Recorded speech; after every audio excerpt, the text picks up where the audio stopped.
kuna mengine ambao tulibaini ambao wananchi wanaenda kusainiwa barua zao kwa ajili kwenda kupata NIDA. Ilisema kabisa wanaanza kudaiwa fedha 5,000. Tunafanya mambo haya hasa uchunguzi unaendelea katika eneo la Uwemba. Na tulivyogundua tumeanza kuhoji watu. Wale wananchi mnapewa risiti na je, kuna ni halali kutoa malipo ya shilingi 5,000 ili barua yako igongwe muhuri na ofisi na mtendaji wa kijiji? Tumebaini kwamba hayo mambo ni kinyume cha taratibu. Nasema katika hii ni miongoni mwa tunawafuatilia sasa hivi, lakini hiyo pesa zinarudishwa. Tunaombeni sana watendaji wale ambao mnachukua fedha kwa wananchi, hamtoi risiti na hakuna kikao cha kijiji kilichokaa kubaliana malipo hayo. Sisi tukipata taarifa tutachunguza na tutaweza kupeleka mahakamani.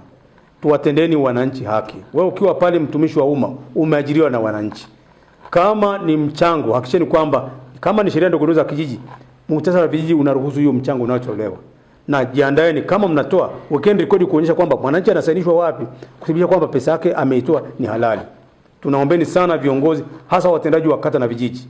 Simamieni sana. Hii michango inayotolewa, hakikisheni iwe ni michango halali. Mfano katika hili tunaendelea kuchunguza na wananchi wanarudishwa fedha yao. Tunashukuru wananchi wengi sana waliopata taarifa na kufuatilia wanarudishwa fedha zao 5,000. Sitaongea kwa kina sana, tunaendelea kufuatilia swala hili. Watu kuchangishwa shilingi 5,000 ili barua zao zisainiwe aweze kwenda kupata NIDA. Lakini hakuna kifungu kinaruhusu NIDA kwamba watu wachangishwe shilingi 5,000. Hiyo fedha mnaipeleka wapi?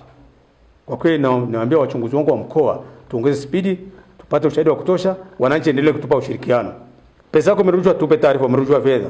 Ulipewa risiti yote, kama hukupewa tupe taarifa. Kwa hiyo tunaomba michango yote inayotolewa katika vijiji, hakikisheni kwamba michango ni halali na sio ya kuonea wananchi. Na sisi tukipata hivyo kwa tutachukua hatua.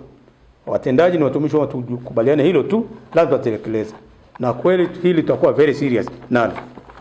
Kwa hiyo tunasema malipo 19 tuliyopata tunaendelea kuwafanyia kazi za uchunguzi ili tuone kama tunapata ushahidi kuwafikisha tu mahakamani. Lakini malalamiko 22 hayakuhusu rushwa ambapo wahusika wameshauriwa na wengine wa malalamiko yao yameishiwa mamlaka husika.